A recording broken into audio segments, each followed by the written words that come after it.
Jantung merupakan organ yang berfungsi untuk memompahkan darah ke seluruh bagian di dalam tubuh. Darah dari paru-paru yang membawa banyak oksigen masuk ke jantung pada bagian atrium kiri. Oksigen yang dibawa oleh darah sangat dibutuhkan jantung untuk menutrisi otot-otot jantung. Kemudian, darah dari atrium kiri akan masuk ke ventrikel kiri dan dipompakan ke seluruh tubuh.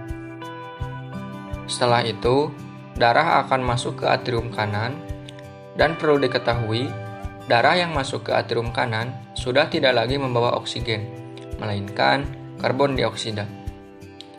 Darah dari atrium kanan akan dipompakan ke ventrikel kanan, dan akhirnya akan kembali ke paru-paru. Lalu, bagaimana gagal jantung itu bisa terjadi? Gagal jantung dapat disebabkan oleh aterosklerosis atau penyumbatan pada pembuluh darah jantung. Saat terjadi sumbatan, mengakibatkan asupan nutrisi jantung berkurang, dan hal ini menyebabkan otot-otot jantung akan mengalami hipoksia, yang berujung pada kematian otot jantung. Pada penderita gagal jantung akan ditemukan ciri-ciri seperti sesak napas dan edema. Bagaimana hal ini dapat terjadi? Sesak napas dapat disebabkan oleh kematian otot jantung pada bagian kiri. Pada bagian kiri jantung memiliki fungsi menerima darah dari paru-paru dan mengumpulkan darah ke seluruh tubuh.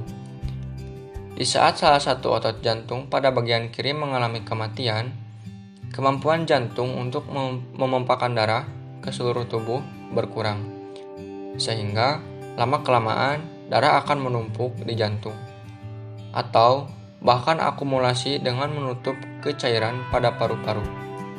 Hal inilah yang menyebabkan sesak napas. Bengkak yang terjadi pada kaki merupakan akumulasi cairan yang disebabkan oleh kematian otot jantung pada bagian kanan.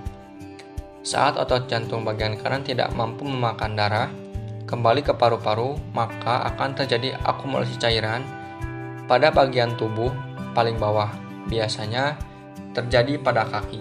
Menjaga pola hidup sehat dengan rutin berolahraga dan menghindari makanan yang mengandung lemak tinggi adalah salah satu cara untuk mencegah terjadinya gagal jantung.